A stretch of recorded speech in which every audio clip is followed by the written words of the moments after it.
indray ny famindrampo sy ny fiadanana avy amin'ny fahalalana tsara an'Andriamanitra sy Jesosy tompontsika. Talata 7 Mey 2024 iombana amin'ny fiarahamandinika soratra masina sika ry havana. Mitsangana idera sy amin'ny voninahitra an'Andriamanitra araka ny salamo 1 amby 100. Salamo 1 amby 100 andininy voalohany hatramin'ny 5. Ideran'ny tompo isika araka ny tenin'ny mpanao salamo manao hoe: misaorany Jehovah ary fanahiko, ary izay rehetra ato anatiko misaora ny anarany masina. Misaorany Jehovah ary fanahiko, ary aza misy adononao ny fitahindrehetra, izay mamela ny elokao rehetra, izay manasitrana ny aretinao rehetra, izay manavitra ny ainao tsy hidina ny andavaka, izay manarona famindrampo sy fiantrananao, izay mahavoky soa ny vavanao, ny fahatanoranao modindray toy ny an'ny voromahery. Amen. Hivavaka isika.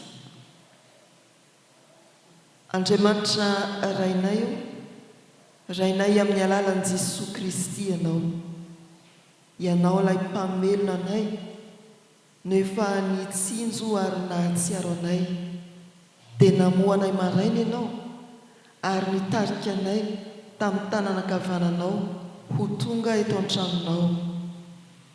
Tompo mamindra fo aminay, eno ny atakay ary raiso ny dera atolotra ianao ilay loharano ny famindrampo, no anome anay ny famindramponao tsy mety ritra avy amin'ny Jesosy Kristy, ka hamono ny elokay ary anadio ny fanahinay, hamelona anay. Ampaherezo amin'ny alalan'ny fanahinao masina izahay, ahafahanay mitodika aminao ary handray indray ny teninao. Dia ianao Tompo no hitarika anay amin'ny fandiniana ny soratra masina amin'ity amin'ity. Ny fanahinao ataovy ampy mizara ho an'ny tsirairay. Amin'ny anaran'i Jesosy Kristy. Amen. Romanina 9:7 hatramin'ny 7:10. Romanina 9:7 hatramin'ny 7:10. Ny vehivavy rehetra hamaky ny 7 hatramin'ny 9:10, lehilahy rehetra 12 hatramin'ny 7:10. Amin'ny anaran'ny Tompo manao hoe: ianareo tsy ao amin'ny nofo fa ao amin'ny fanahy, raha ny fanahin'Andriamanitra no toetra ao anatinareo. Fa raha misy kosa tsy manana ny fanahin'i Kristy dia tsy azy izy. Fa raha Kristy no toetra ao anatinareo, na dia maty ihany aza ny tena no miota, dia fiainana kosa ny fanahy no ny fahamarinana. Ary raha ny fanahy izay nanangana ny Jesosy tamin'ny maty no mitoetra ao anatinareo, dia izay nanangana ny Kristy Jesosy tamin'ny maty no hamelona ny tenanareo mety maty amin'ny fanahiny izay mitoetra ao anatinareo.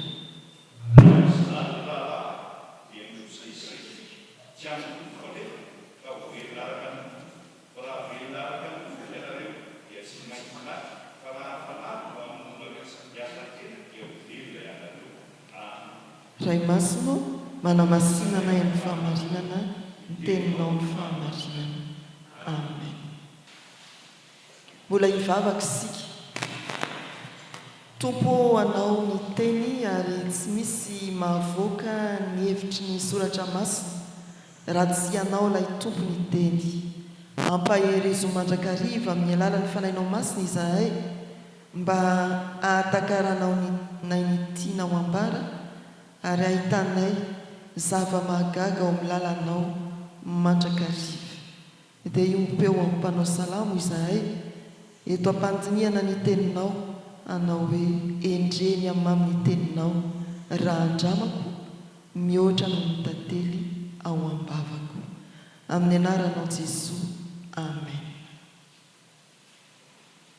Inona ny anjara mofinainantsika teo? Mofogasy zany sa gâteau za?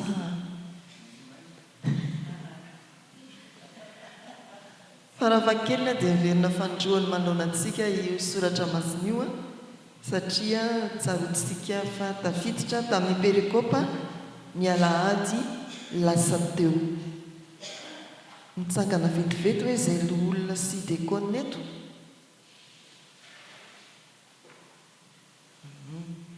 mipetrarynareo ho anareo randray a farafakely dia miverina fanotelony ty soratra masiny ty romanina toko fahavalo ny andiny ny fahasivy hatramin'ny fahatelo ambin'ny folo mitsangana indray hoe zay sekoly alahady tonga eto petrary anatina sea zanakirabona inona ny tsenjery mofonay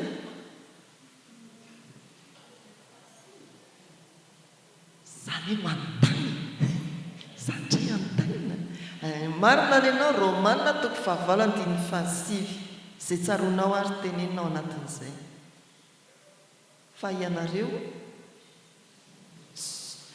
alaza be deabe le mbola anankiray ihany zao aloha ny mamaly fa ianareo tsy ao amin'ny nofo fa ao amin'ny fanahy raha ny fanahin'Andriamanitra mitoetra ao anatinareo dia toy izy amin'izay any anao ampio izy ary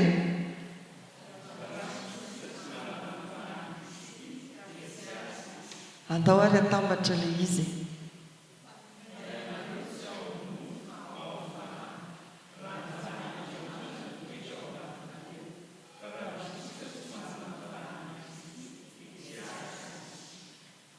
afaka mipetraka aloha se aloaloha averina tsara mohatra mbola misy mangala-pijiriny sasany mora ataontsika an'izao ny fitadidy azy fa ianareo tsy ao amin'ny nofo fa ao amin'ny fanahy dia miato kely dia mitadidy raha ny fanahin'Andriamanitra nitoetra ao anatinareo fa raha misy kosa tsy manana ny fanahin'i Kristy dia tsy azy izy azo zaraina anankitelo izany izy dia mora tadidy fa sarotra be amin'ny ankizy kely mitadidy an'io a tapany voalohany fotsiny tadidinareo tsy ao amin'ny nofo ao amin'ny fanahy izay ihany no tena tadidiny kato hoazy ny tsikainy tsy saiko tsony fa isika lehibe zany mba miezaka mahatadidy an'io a dia an'ity herinandro ity dia efa haintsika tsy miandry an'izany akory any tetehana anankitelo izy dia hohanina aloha ny hoan'izay tsy tia vodomofo tsy maintsy hohanina dia hohanina indray dia hohanina indray anankitelo ireo dia mora tadidy dia hoe averina farany fa ianareo tsy ao amin'ny nofo ao amin'ny fanahy raha ny fanahin'Andriamanitra mitoetra ao anatinareo fa raha misy kosa tsy manana ny fanahin'i Kristy dia tsy azy izy zay dia efa tadidy dia efa mba manana andiny tsoratra masana anankiray isika farafakeliny ao an-tsaintsika ao amin'ity volanyity bokin'ny Romanina ny malona antsika inona ny fantatrareo momba ny bokin'ny Romanina tonga aloha dia mba toko foana ny valany rehefa mba manontany misy toko 9 dia inona koa Paul no nanoratra azy zany eo izay ny tena tadidiny tontaona tao amin'ny Romanina misy andiny tsoratra masy tena namarika ny fiainantsika FJKM tamin'ny fotoanandro le hoe inona ny marina amin'ny finoana no velona ny marina amin'ny finoana no velona dia ary tsika hijery ankapobeny a ny bokyny Romanina mba fantapaharantsika hoe foto-kevitra manahoana ary no manoana antsika eto amin'ity anjara mofinainantsika ity rehefa mandinika soratra masina moa isika dia tsy maintsy mijery ny ankapobeny boky izy ary manahoana ny bokyny Romanina Lutera izay namoaka heviteny sarobidy ny amin'ny bokin'ny Romanina dia mametraka ireto foto-kevitra ireto mikasika ny bokin'ny Romanina ny voalohany ho Lutera ity no boky fototra ao amin'ny testamenta vaovao.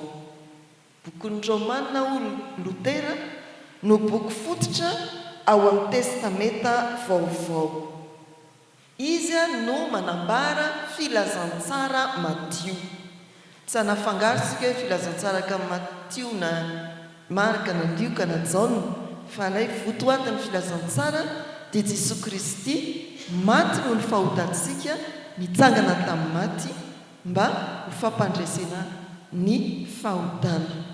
Izy no manambara filazantsara Mattio, boky fototra ao amin'ny testamenta vaovao ary manambara filazantsara Mattio. Koa amin'izany raha misy milaza fa kristianina dia tokony hiondrika manoloana ny bokin'ny Rômanina izy ka handinika fatratra ny bokin'ny Rômanina. Raha milaza zany sika hoe kristianina amin'ny Lotera, tsy kristianina ianao raha tsy mbola nandinika ny bokin'ny Rômanina. Tokony ho fantatsika kristianina ny Tsipriana hoy izy, ny hevitry ny teny, ny hevitry ny soratra masina ao amin'ny bokin'ny Rômanina. Raha mbola kristianina kosa ka milaza amin'ny tenany hoe mpino mpanaradian'i Kristy dia olona tsy maintsy efa nandinika amin'ny Tsipriany ny bokin'ny Rômanina. Ary dia hoy izy hoe akoatran'ny boky famakinao akoatran'ny soratra masina vakianao isan'andro dia tokony hijery farafahakeliny bokin'ny Rômanina koa ianao. Raha mofinaina zany tsy bokin'ny Rômanina dia tsy maintsy manisy desera kely bokin'ny Rômanina ianao, fa tsy mianana mofinaina fotsiny. Zay Lotera zay. Izy moa zany tena hoe taonina ny vosany ny foto-kevitra fantsipivavahana izay napetrany. Izany no hevitra ampitainy amintsika kristianina. Boky fototra ao amin'ny testamenta vaovao tena manambara ny filazantsara Mattio, Kristy maty sy nitsangana tamin'ny maty, ary boky tsy maintsy hodiniany izay milaza ho kristiana amin'ny Tsipriany ary tsy azo ny avela isan'andro. Isan'andro ianao dia tsy maintsy handray andininy ao amin'ny bokin'ny Rômanina. Ary ianao dia tsy maintsy efa nandinika Tsipriany ny bokin'ny Rômanina. Iza no nanoratra? Efa nambarany namantsika teo fa i Paoly no nanoratra ny bokin'ny Rômanina. Talaky maso ny amin'izany ao amin'ny Rômanina toko voalohany andininy voalohany, afaka manitatra isika saingy noho ny fotoana dia ny andininy voalohany ihany, fa afaka mitatra hatrany amin'ny andininy fahadimy ianao ahafantatra misimisy kokoa. Mazava be ny hoe i Paoly no nanoratra ity epistily ity. Zao no voasoratra eo amin'ny toko voalohany andininy voalohany. Aleo ianareo mba hamaky azy amin'ny anaran'ny Tompo manao hoe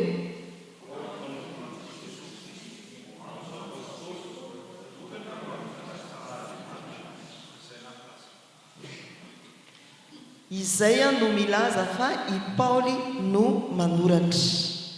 Ary ny mpandinika dia miteny hoe rehefa alahatra amin'ireo epistily hafa nosoratan'i Paoly ny bokin'ny Rômanina dia mbola manamafy izany filazana izany hoe tena soratry Paoly ity epistily nosoratana ho an'ny kristianina tany Rôma ity. Firy moa ny epistily nosoratan'i Paoly? 13. Aiza ny hitanareo an'izany? Mazana ny epistily nosoratany dia lohavan'ny fanolorana tahaka izao. Raha mijery sika andeha ho tany saina vetivety ery amin'ny fanolorana ny boky ao amin'ny testamenta vaovao dia azo tany saina ireo 13 ao anatin'izany ny bokin'ny Rômanina. Fanolorana ny boky ao amin'ny testamenta vaovao dia any amin'ny voalohany indrindra alohan'ny isokafan'ny boky filazantsara araka ny Mattio. Nahita ve isika rehetra? Endao ary tany saina manomboka eo amin'ny Rômanina, ny epistily nosoratan'i Paoly. Rômanina, Korintianina voalohany sy faharoa sady manisa amin'ny ratsan-tanana nareo, Galatianina, Efesianina, Filipianina, Kolosiana, Tesaloniana voalohany sy faharoa, Timoty voalohany sy faharoa, Titosy, Filemona. Ireo izy 12 ao anatin'io ny bokyny Romanina. Ny Hébreo eo ambany eo dia ambaran'ny mpandinika fa mbola mampisalasala ny masoratry Paoly azy.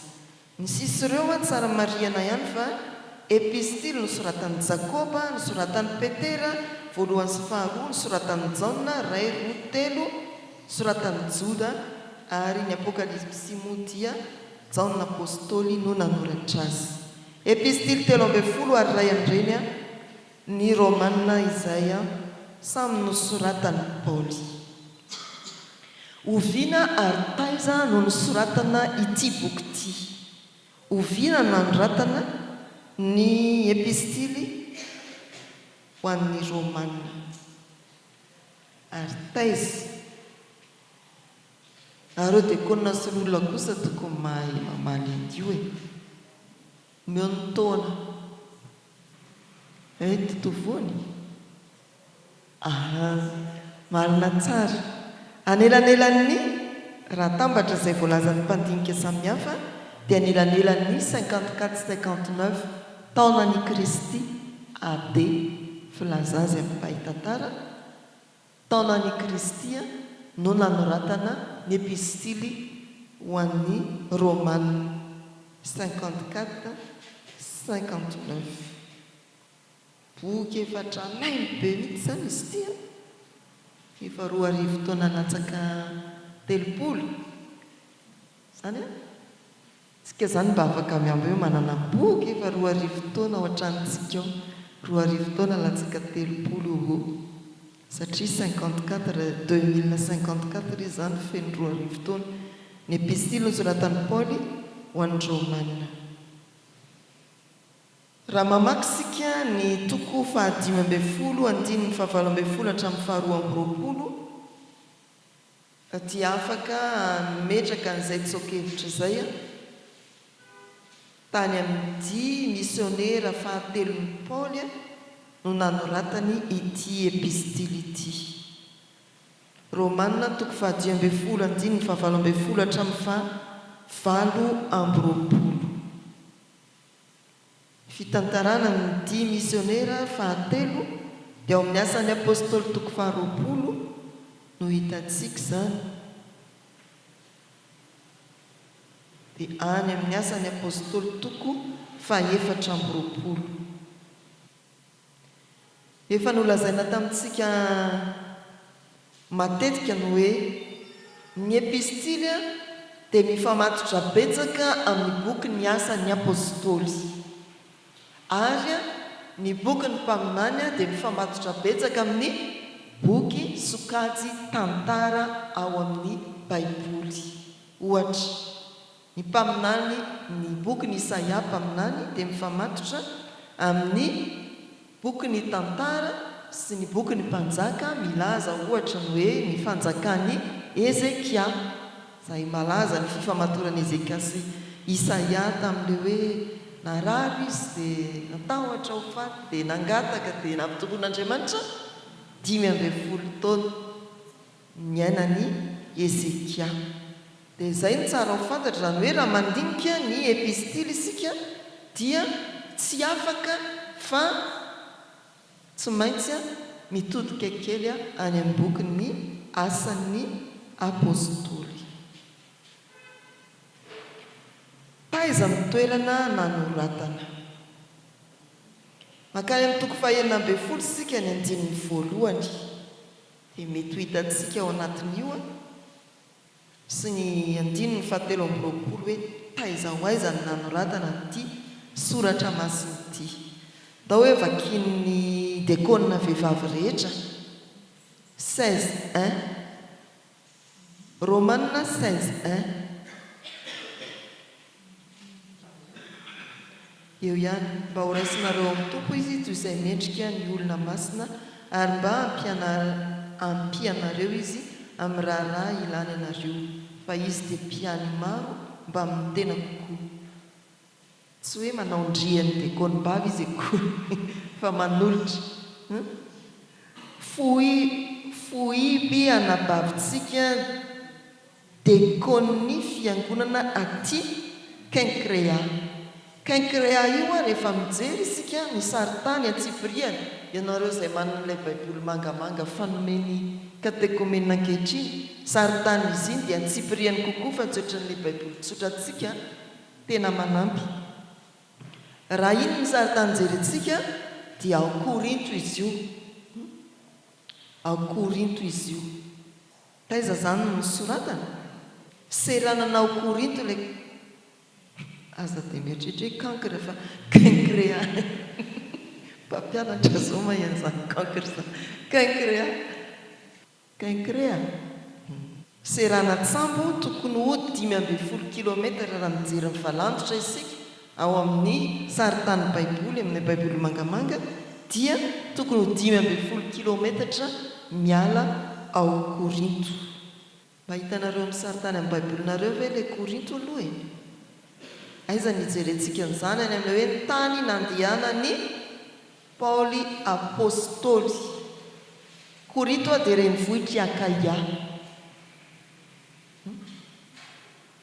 Hitanareo raha ohatra mijery an'ilay saritany sika izy ny saritany farany amin'ny baiboly any am-pelantananareo a dia eo ampovoan-drindra eo ilay hoe Akaia dia eo ananinanina eo eo ampovoambony eo ny hoe Korinto. Mahita daholo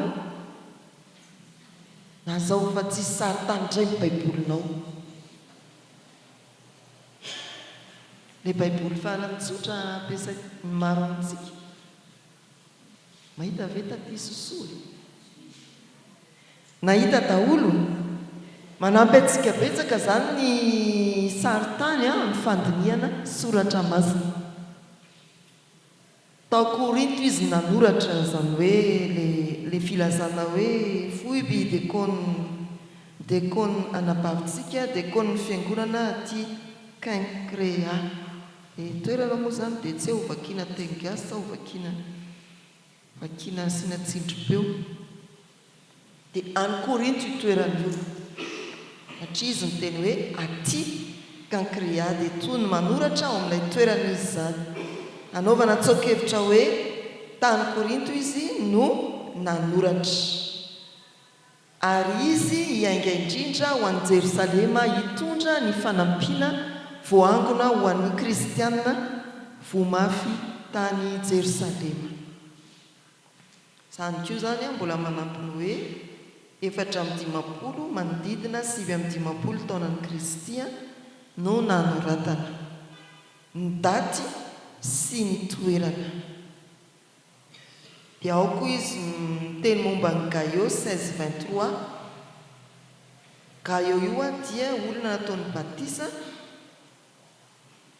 ary membre ny fiangonana ao Korinto.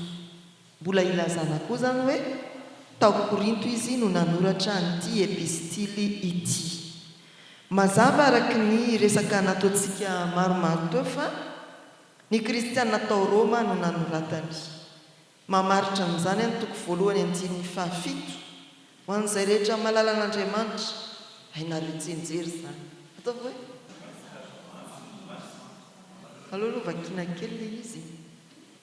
Romaina 1:7 ndao ary vakiana amin'ny anarany to.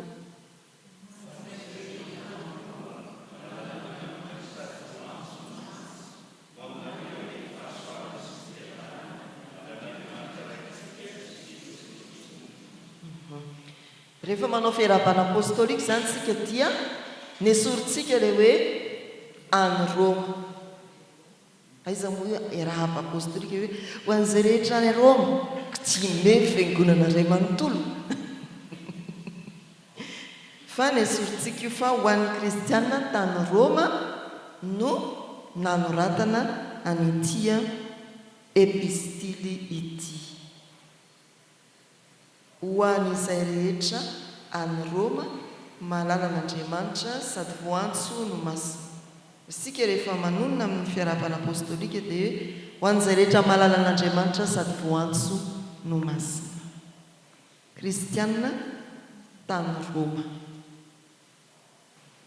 Izavy ireo kristianina tany Roma any amin'ny toko fahadimy andiny fahafito hatramin'ny faharoambin'ny folo dia milaza fa jiosy sy jentilisa resy lahatra ny filazantsara no nandrafitra ny fiangonana tao Roma. Nisy zany jiosy dia nisy koa tsy jiosy, ny atao hoe jentilisa dia ireo tsy jiosy atao amin'ny tokotanin'ny epistily sy ny filazantsara. Ireo tsy jiosy ireo no nandrafitra ny fiangonana tao Roma, resy lahatra ny filazantsara.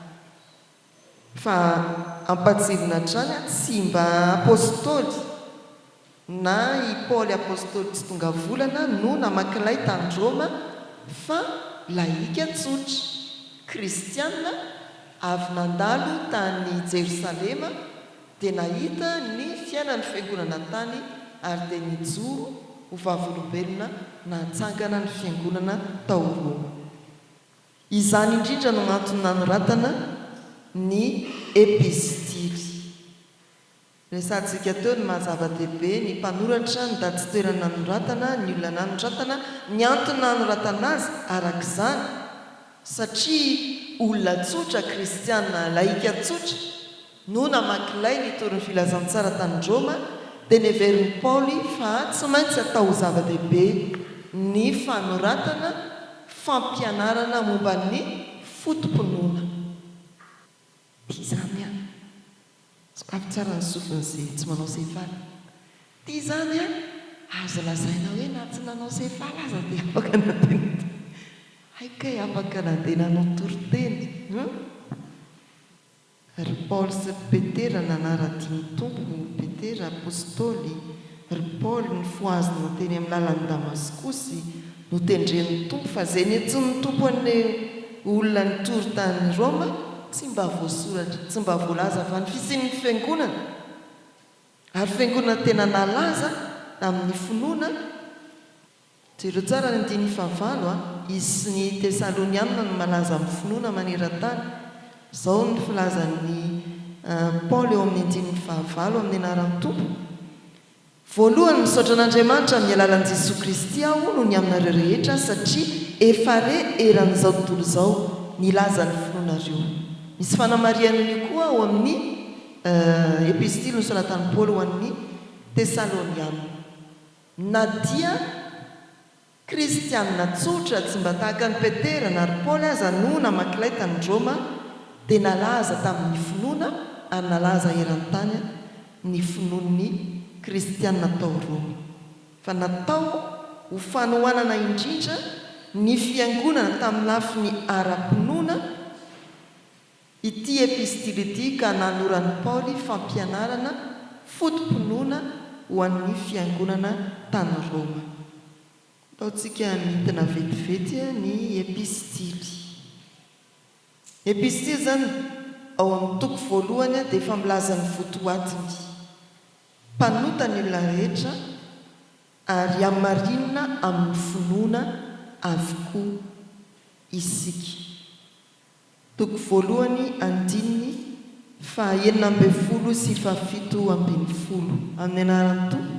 Fa tsy menatra ny filazantsara fa herin'Andriamanitra ho famonjeny izay rehetra mino izany amin'ny jiosy aloha dia efa ho amin'ny jentilisa koa, fa amin'izany no hanehoana fahamarinana avy amin'Andriamanitra avy amin'ny finoana sy ho amin'ny finoana araka ny voasoratra hoe ny marina amin'ny finoana no velona. Amarinina amin'ny finoana ny olona ary ny olona dia mpanota avokoa na jiosy izy na jentilisa. Raha amin'ny fiainantsika izao zany dia hoe na kristianina izy na mpanompo santy dia manota sy mpanota. Hoe samihafa ny manota sy samihafa amin'ny mpanota. Fa mila ny fanamarinan'Andriamanitra ary fanamarinana avy amin'ny finoana izany fa tsy avy amin'izay ezaka ataontsika. Dia ambarany eo amin'ny toko faefatra hoe na dia Abrahama aza dia namarinina tamin'ny finoana. Dia ho tongotsika ao anatin'ny fizarana misy ity anjara mofinainantsika ity. Ny toko fahadimy andininy voalohany hatramin'ny toko fahavalo andininy fahasivy amby telopolo. inona ny voalazao fotokevitra io zany ho an'ny Romana dia ny hoe mpanota isika rehetra ary amin'ny finoana ho anamarinan'Andriamanitra antsika. Toko 5:1 hatramin'ny toko 7:7 dia mamariparitra izay tsy maintsy ho fiainan'ny voavela heloka. Manahoana zany ny olona voavela heloka zany? Manahoana ny fiainany? Ao amin'ny toko 5 dia ambarany hoe miaina amin'ny fiadanana ny olona voavela heloka. Ampela fiadanana, fihavanana amin'Andriamanitra, fihavanana amin'ny olon-kafa. Ao amin'ny toko 9 hatramin'ny toko 7:5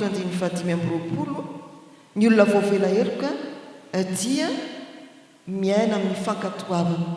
Ao ilay toko 7 misy fitaraina nataon'ny Paul manao hoe tsy ny tsara izay sitrako no ataoko fa ny ratsy izay tsy sitrako no ataoko. Ny voavela heloka dia miaina amin'ny fankatoavana. Ary ao anatin'io koa, anatin'io fizarana io, toko 5 hatramin'ny toko 9, ny voavela heloka dia baikony ny fanahy masina. Ny mibaiko ny ataony rehetra dia ny fanahy masina. Ny voambolana frantsay moa ilazana azy dia hoe contrôle.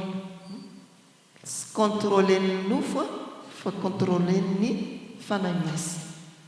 Ao amin'ny toko 9 dia mahavelom-bolo ny filazan'ny soratra masina manao hoe tsy misy fanamelohana ho an'izay rehetra ao amin'ny Kristy Jesosy. Rehefa avy nanazava ny amin'ny fiainan'ny voavela heloka ny mpanoratra dia manao hoe ao amin'ny toko 9:1 amin'ny anaran'ny tompo ary amin'izany dia tsy misy fanamelohana ho an'izay ao amin'ny Kristy Jesosy. Ankoatran'io moa ny toko 7 hatramin'ny toko 11 dia fampatsihivan'ny mpanoratra fa Andriamanitra dia miazona ny fanekeny ary mahatanteraka ny fikasany. Toko 12 hatramin'ny toko 13 dia fampiarana. Io ny fampianarana finoana fa ahoana kosa ny ainana ny finoana manomboka amin'ny toko 12 ilay hoe mangataka aminareo ary rahalahy mba hatolotra reo ny tenanareo. Dia ny fampiarana ny finoana izay nampianarana, ny fiainana ny finoana ny toko 12 hatramin'ny 15 ary dia 4 sy fanaovam-beloma mitanisa anaran'olona maromaro mpiara-manompo izy amin'ny toko 19 ohatra ndraisika teo i Foiby sy Gaio. Dia izay ilay epistily ho an'ny Romanina amin'ny ankapobeny. Hijery vetivety an'ity anjara mofinainantsika ity isika. Toko 9:1 hatramin'ny 17 azo tsipiana ny lohahevitra hoe ny fiainana ao amin'ny fanahy masina. Ny fiainana ao amin'ny fanahy masina. Ny toko 9:1 hatramin'ny 17. Dia ro raisitsika aloha ilay atao anjara mofinainantsika ny 10 hatramin'ny 17 misy hoe maty sy velombelona amin'ny anaran'ny tompo. Fa raha Kristy no mitoetra ao anatinareo na dia maty ihany aza ny tena no miota dia fiainana kosa ny fanahy no ny fahamarinana. Ary ny fanahin'izay nanangana ny Jesosy tamin'ny maty no mitoetra ao anatinareo dia izay nanangana ny Kristy Jesosy tamin'ny maty no hamelona ny tenanareo mety maty amin'ny fanahy izay mitoetra ao anatinareo. Ary amin'izany ny rahalahy dia mitrosa isika tsy amin'ny nofo anefa ka ho velona araka ny nofo, fa raha velona araka ny nofo ianareo dia tsy maintsy maty, fa raha ny fanahy no hamonareo ny asan'ny tena dia ho velona ianareo. Izao anjara mofinainantsika izao zany dia mampisaintsainantsika ny atao hoe fahafatesana sy ny fahavelomana. Mba hifaneritreretinao ve zany hoe raha izao zany dia maty ary izao dia velona. Dinona ny safidinao? Ahoana hoe tsy maintsy ilay fahavelomana sao dia mba misy te hifidy an'ilay maty kosa. Raha te ho velona zany sika dia inona? Miaina araka ny fanahy. Raha te ho velona sika dia tsy maintsy miaina araka ny fanahy. Fa raha velona araka ny nofo ianareo dia tsy maintsy maty ahoana kosa nefa velona ko tsy maintsy maty fa raha ny fanana ao aminareo ny asan'ny tena dia ho velona ianareo tsy hoe velona hoe velona mirijarizy fa le fiainana araka ny nofo ny tiany olan'izay raha velona araka ny nofo ianareo raha araka ny nofo ny fiainanareo dia tsy maintsy maty ianareo fa raha araka ny fanana ho andehananareo dia ho velona ianareo mety hoe mila fotoana betsaka andalinana amin'izany misy kokoa satria hevitra ohatra ny fangaro faningotr'ingotra io fa eritreretintsika eo amin'ireo andin-tsoratra masina vitsivitsy ireo hoe aza mandreritreritra hoe kristianina malala fa aya misy hoe maty sy velona ny mandeha araka ny nofo dia fatiana mandeha araka ny fanahy mahavelona dia tsika anao fampitahana vetivety misy fifanoherana ao amin'ny andininy fahadimy tsy ao anatin'ny perikopantsika fa mifanohy amin'ny perikopantsika andininy fahadimy ahoana ny voalazao mba avakiana azafady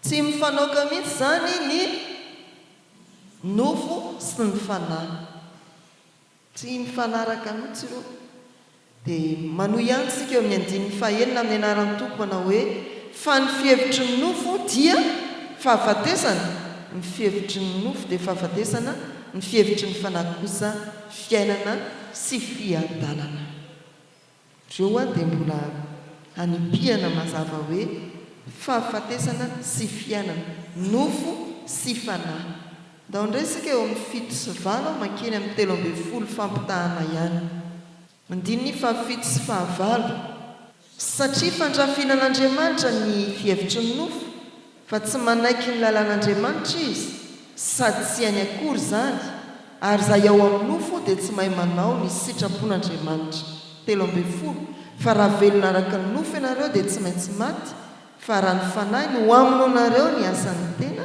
dia ho velona ianareo dia manohy ihany sika 13 sy 15 fampitahana fa raha velona araka ny nofo ianareo dia tsy maintsy maty fa raha ny fanahy no amino nareo ny asan'ny tena dia ho velona ianareo andininy fa 12 fa tsy nandray ny fanahy mpandehavozana ho amin'ny tahotra indray ianareo fa nandray ny fanahy ny zanaka natsangana izay antsonantsika hoe abaray fa namafisana hoe fanahinana moa no ao anatintsika ahitantsika fomba fiaina manasokajy ny olona ho anakiroa zany io sokajy voalohany izay manana fomba fiaina araka ny nofo maty ny sokajy ny olona faharoa dia izay mandeha araka ny fanahy velona amin'ireo sokajy ninona ianao dia onona mantsika to le velona ka so dia hoa isy isafidiny maty dia mandehana araka ny nofo zany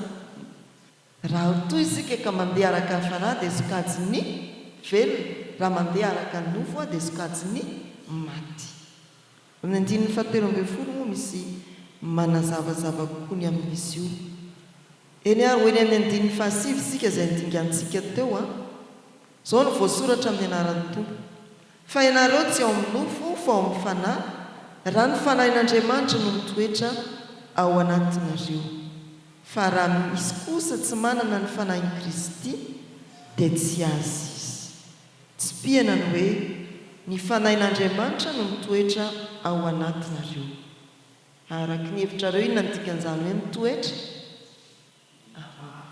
monina aizy ianao no mitoetra dia hoe ianao hoe any Ambomamory any Ampasapito ao ianao zany no miriari raha ny fanahin'Andriamanitra zany no miriri ao anatintsika izay ny hevitry ny andininy fa 7 tena hoe mamelona antsika ohatry ny rano korina tena hoe ao izy mitoetra ao tsy miala ao izy ohatranao mitoetra ao an-tranonao hoe rester demeurer zany dikany daholo ao izy miriaria mijanonao izy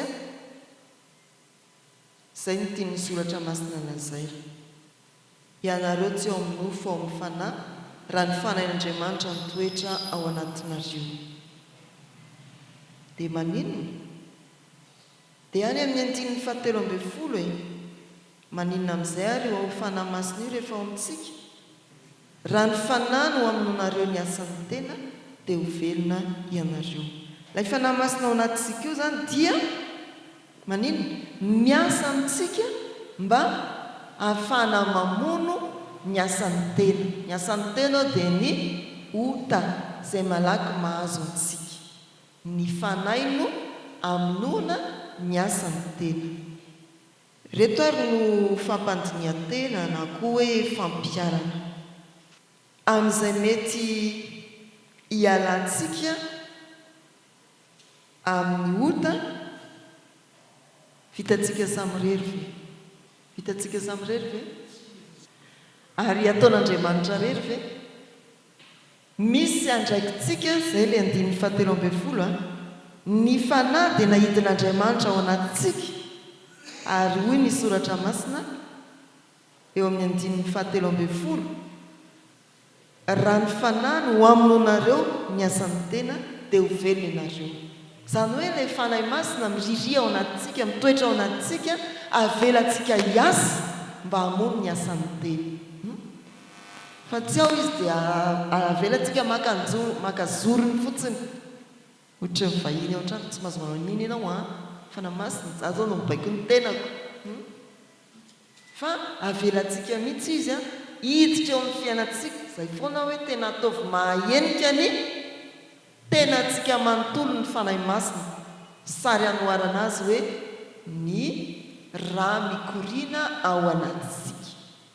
Dia mivezivezy amin'ny momba antsika rehetra zany ny fanahy masina bakio ny fanahy masina io le voambolana hoe contrôler ny fanahy masina ny zavatra rehetra ataontsika. Avelao izy hiasa.